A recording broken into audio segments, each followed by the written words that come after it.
Hey, ¿qué pasa, gente? Soy Mikaeris, ¿cómo estáis? Bienvenidos una vez más a mi canal y a un nuevo vídeo de Juego de Tronos. Y sí, especialmente para la ocasión, llevo una camiseta que me compré en Madrid. Mola, ¿eh?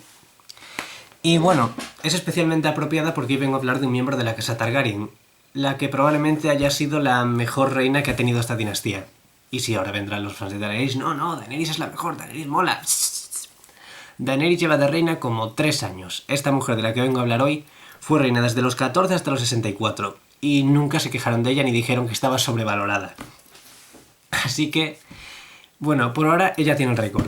En cualquier caso, hoy vengo a hablaros de Alysanne Targaryen, también llamada la bondadosa reina Alysanne. Alysanne era la nieta de Aegon el Conquistador, o sea que fue una de las primeras reinas que tuvo la casa Targaryen. La cuarta, creo. Bueno, en cualquier caso, desde que nació tuvo problemas con su familia, concretamente con su tío Maegor, que al más puro estilo shakespeariano traicionó a su hermano y a los hijos de su hermano para hacerse con el trono. Durante mucho tiempo hubo conflicto entre Maegor y el pueblo, entre Maegor y el resto de su familia, pero al final el lado de los buenos, por así decirlo, ganó. Maegor murió, no llegó a ser destronado, y el hermano de Alysanne, Jaehaerys, se convirtió en rey con 14 años. Por aquel entonces ya tenía 12.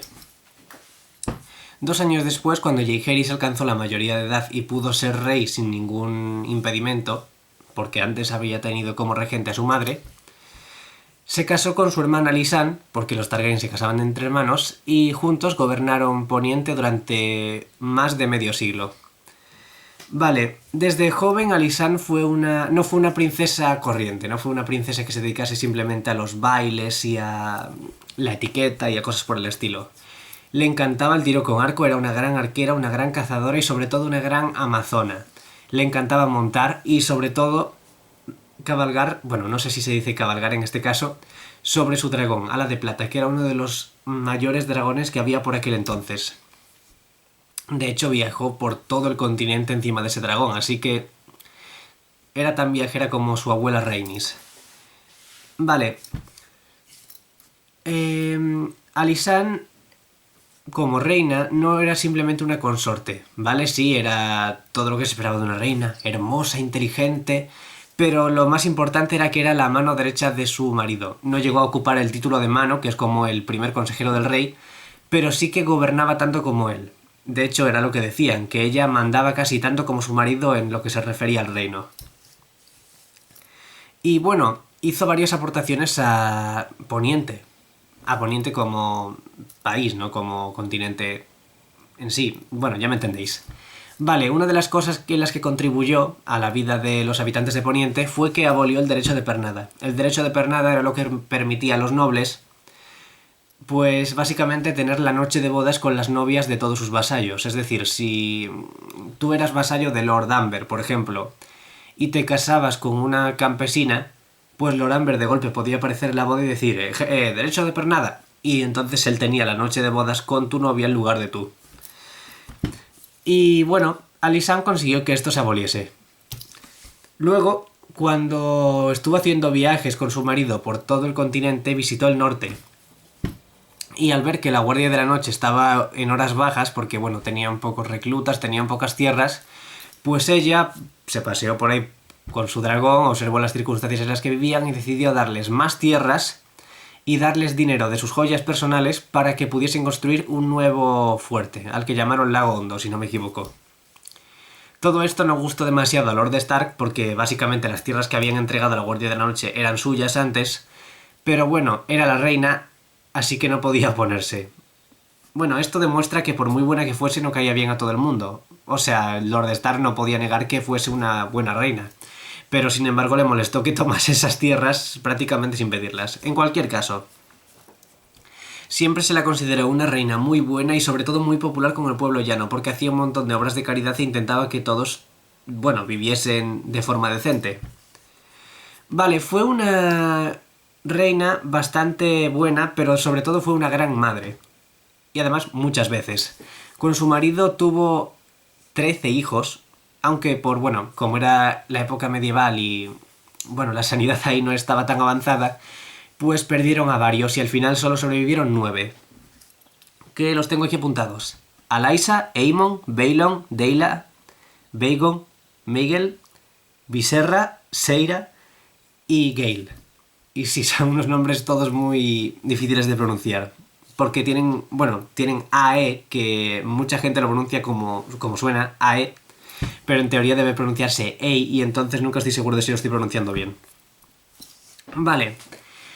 Con sus hijos mayores hubo un pequeño conflicto, porque a la hora de sucesión, vale, sí, tenía un hijo mayor llamado Aemon, como ya he dicho, que era el heredero al trono.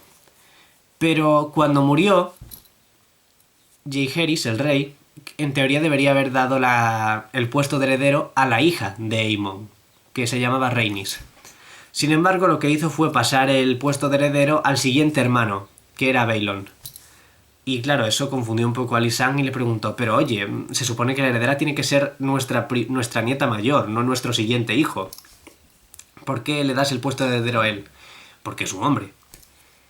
Y claro, entonces empezaron a discutir pensando, oye, pero no tiene nada que ver, o sea, ella podría ser tan buena reina como su padre. No tienes por qué pasarla por delante solo porque sea una mujer. Y entonces empezaron a discutir y al final esto acabó en una separación. O sea, no un divorcio oficialmente porque no había divorcio, pero sí se separaron durante 2 años. Ya habían tenido peleas antes, pequeñitas, que apenas habían tenido relevancia, pero en esa pelea llegaron a vivir en lugares separados durante 2 años.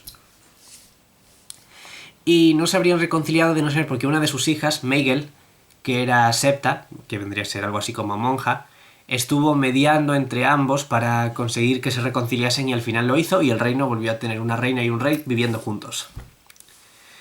Vale, Alysanne, como ya habréis visto, era una mujer que, bueno, defendía mucho a su familia y sobre todo los derechos de su familia.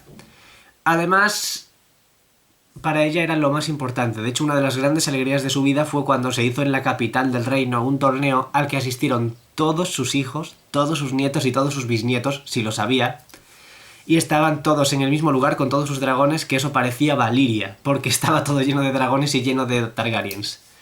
Y claro, para una mujer cuya alegría mayor es la de ver a su familia unida, pues eso debió de ser el éxtasis prácticamente. Sin embargo, el hecho de que quisiese tanto a su familia también fue perjudicial para su salud porque fue lo que la llevó a la muerte. Su hija más pequeña, Gale, era una chica bastante inocente, algunos dirían que incluso simple. Y bueno, hubo un tiempo en el que desapareció de la corte y nadie la veía, y algunos teorizaban que había sido porque había muerto de una fiebre. En realidad lo que pasó fue que esa chica, que como he dicho era muy inocente, fue seducida por un bardo de estos que viajaban por distintas ciudades, itinerante, que al final consiguió acostarse con ella y luego se largó dejándola embarazada y sola. Gale se sentía tan triste que se suicidó tirándose al río, y cuando su madre se enteró entró en una profunda depresión. Y esta depresión fue la que hizo que su salud fuese empeorando y empeorando hasta que al final murió 1 año después que su hija. Esto fue un gran golpe para todo el reino, porque consideraban que Alysanne había sido la mejor reina que habían tenido hasta ese momento, y fue un golpe aún mayor para Jaehaerys, el rey. No volvió a casarse nunca tomó ningún amante, aunque las malas lenguas dijesen que su cuidadora era su amante, pero no. Y de hecho, él también entró en una especie de depresión en la que se mantuvo los últimos años de reinado. De hecho, cuando murió, sus cenizas, porque los Targaryen eran incinerados cuando morían, fueron enterradas junto a las de Alysanne, para que por lo menos en la muerte pudiesen volver a estar juntos. Y bueno, básicamente esa es toda la historia. Luego, en años posteriores, en reinados posteriores, siempre se utilizó a Alysanne como un referente de lo que era una buena reina. Y luego la historia de cómo Alysanne cuidaba de su familia, de cómo Alysanne murió, siempre inspiraron para hacer cuentos, para hacer canciones. De hecho, hay una canción de temática triste que se llama Alysanne, que probablemente está inspirada en la reina Alysanne. Y bueno, le ponen su nombre a barcos, a lugares, porque incluso casi 300 años después sigue siendo una figura muy importante en la historia de Poniente. Y bueno, básicamente esa es su historia. Luego, también es cierto que ese conflicto que tuvo con su marido sobre la sucesión fue resuelto, más o menos. El hijo de Balon, Viserys, se convirtió en rey, pero luego hubo de nuevo otro conflicto sobre si una mujer debería estar por delante de un hombre en la sucesión y eso desembocó en una guerra civil. Pero bueno, eso ya es para otro vídeo. En cualquier caso, espero que os haya gustado, que dejéis un comentario sobre el tema o si queréis algún vídeo concreto para la próxima, que le deis like, que os suscribáis, a ver si llegamos a los 300 y bueno, nos vemos en el próximo vídeo. Adiós.